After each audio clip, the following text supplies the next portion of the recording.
Well, we are talking about our quiet time, keeping a quiet time. And this is part two. We went over pretty much my concept of what I try to get done in my quiet time. And so we want to build on that a bit. We're keeping the same text. Psalm 143, 8 to 10, cause me to hear thy loving kindness in the morning. Where would he hear that? See, God didn't stand on a hill talking to him. He went to the Word of God. For in thee do I trust. Cause me to know the way wherein I should walk. Walking is that rather interesting picture of walking through our life, of going through. We perhaps don't do that much walking in the modern day. We get in the car and go, but the idea of walking through our life, finding what's up ahead and we didn't know around the corner, because help me to know the way wherein I should walk. How should I go? For I lift up my soul unto thee. Deliver me, O Lord, from mine enemies. I flee unto thee, or hide me with thee to hide me. Teach me to do thy will, for thou art my God. Thy spirit is good. Lead me into the land of uprightness. So the idea here of loving God, being saved by God, but also finding that best way of life that is the product of following God. So let me ask some questions and develop the idea of a quiet time. First of all, when to have a quiet time?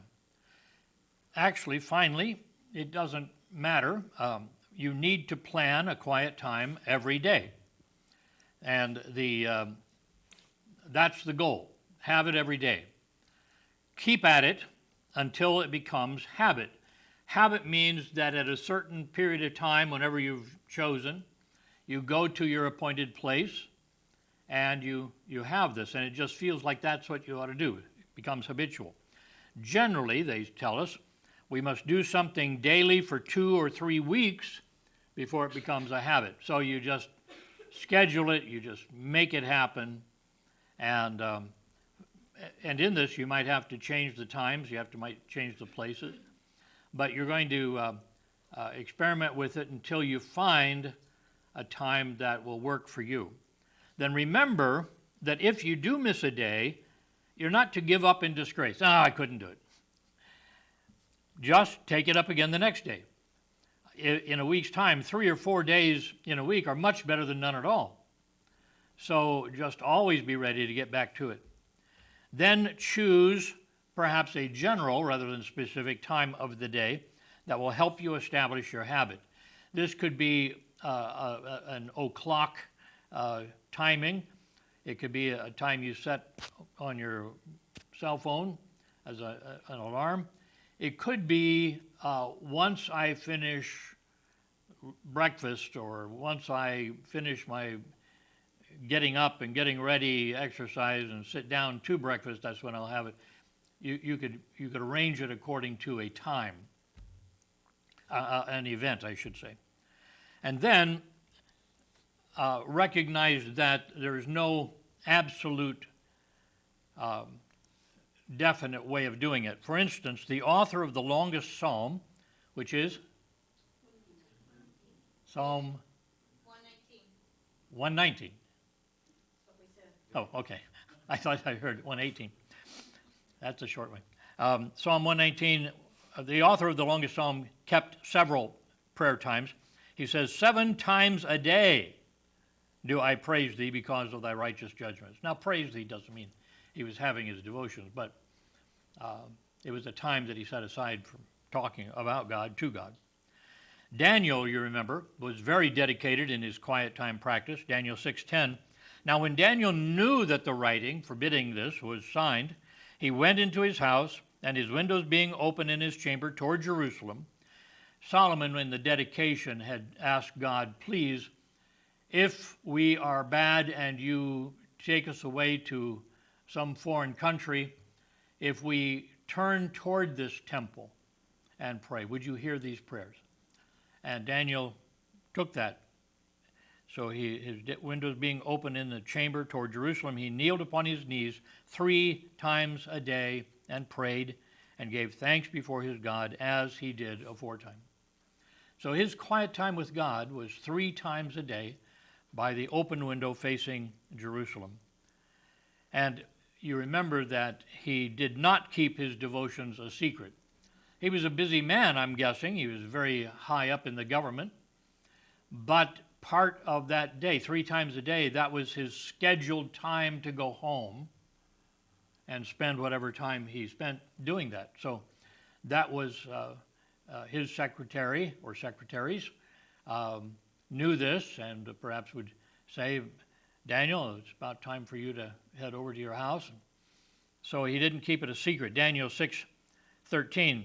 Then answered they and said before the king, that Daniel, which is of the children of the captivity of Judah, regardeth not thee, O king, nor the decree that thou signed, but maketh his petition 3 times a day. They're just telling his secret life. See, he didn't do this so that people would notice, but people noticed. And then Jesus himself considered prayer a very important part of his day. How busy was Jesus? Thousands of people gathered to be healed by him.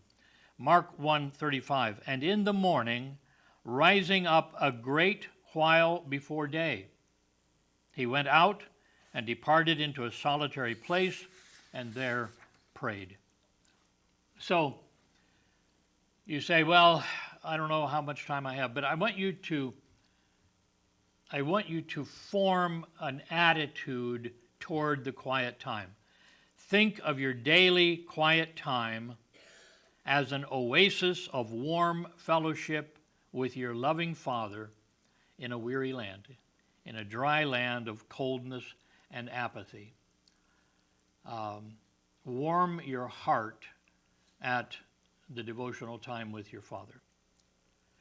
And then let me just say, to close, improving your quiet time. Things that you can do that will make it better. First is choose a place. So it is best to have a regular place to meet with God. We are people of habit, and if you go to that place at a regular time, you will automatically set your attitude into a devotional attitude, into a prayerful attitude, in a God-dealing attitude. This will be, like you made an appointment with God, you know he's going to be there waiting on you, and you come and meet him there and at that time. Matthew 6:6, but thou, when thou prayest, don't stand in front of the crowd so everybody can see you, how holy you are. Entereth into thy closet. When thou hast shut the door, pray to thy Father which is in secret, and thy Father which seeth in secret shall reward thee openly. The reward is open, but the praying to God is secret. We do not pray so that others will notice. Others might notice. I've read the testimony of wonderful men of God who grew up hearing in their small home their father in his closet praying, and sometimes the voice rising up in a tearful pleading with God that save my son, And this was a private prayer, and everybody kind of tiptoed around the house because they didn't want to. This was a holy time, you see. Dad was talking to God. So people will notice, and God will reward you openly. But recognize this isn't to be seen of men. Christ says that these are the hypocrites. The word hypocrite means an actor. And what do actors get when they do their acting job? Right? And they get the applause. And he says, they do it to be seen of men, and when they are seen of men, they have their reward. Oh, well done. Well done. Very, very good prayer. Very holy, And they're actors, and they got the applause. Don't be that person. So the place becomes part of the process of getting your heart and mind ready to listen to God. You can keep your materials there and find them easily. The place should be, preferably, quiet, secluded if possible.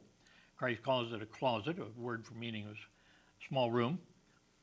On the other hand, when I did not have a place, I used a certain chair in the living room as my place.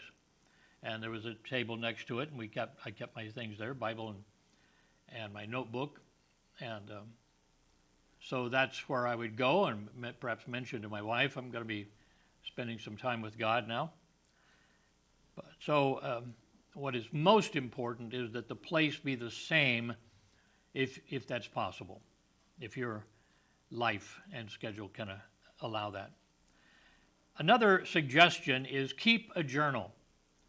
I started a journal when I was in junior high or high school, and I dedicated it to Johnny Yuma. He was a cowboy on TV who kept a journal. I didn't want to have a diary. Girls had diaries, but he had a journal, and he was a tough guy. So Johnny Yuma was a rebel. He roamed through the way. Anyway, so I had a journal, and I dedicated it to him. But for giving me the idea of calling it a journal. But it was interesting later to go back and see. I was quite busy with various things. I was in Youth for Christ after school and other things, and began to see, good grief, just how busy I was and how often my mother had to take me here and take me there and all this. But it was a good thing to do that. But this journal is primarily a prayer journal. So find a legal pad or a spiral notebook, and during the get ready for school days, you go to Target or Walmart or something, and you find these little spiral notebooks, 8.5 by 11, and there you go. Or buy them from Olivia when she decorates them. My wife has one for her music, and Dave has one. So, yeah. But they're not very expensive. Well, they're more expensive after Olivia decorates them. But it's and well worth it, by the way. I'll pick some up. I would do that so often that I now find that I have a stack this high of unused spiral notebooks, and trying to save money of what I've done is overdone it. But I don't have to buy them for a long time now, and I liked them black. I just liked them black. So, but I have some dark blue, but I couldn't find the black. The thing about the journal is that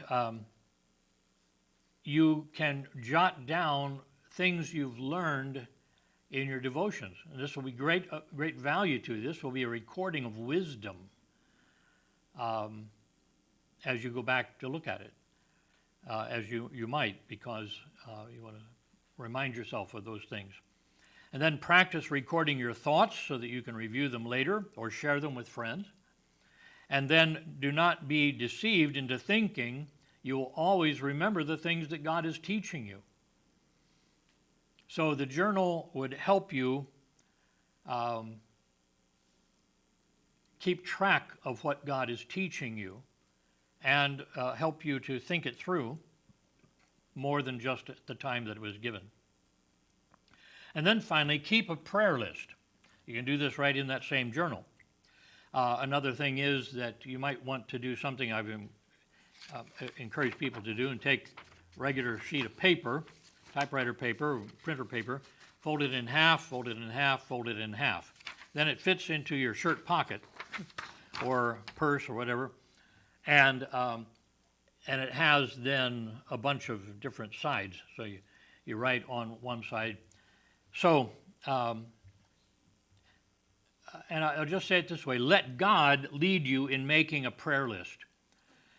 There are times that somebody will mention, we get our prayer request, prayer chain note, and my goal is that when I answer saying praying, unless I'm the one who sent it to Angie and then I already did my praying, But as soon as I get it, I take the time to pray right then so that I don't, because that's the way my mind works. I go on to the next thing and I forget what I was doing before. So if you've made any promise of praying, if somebody said, would you pray for that? And you say yes.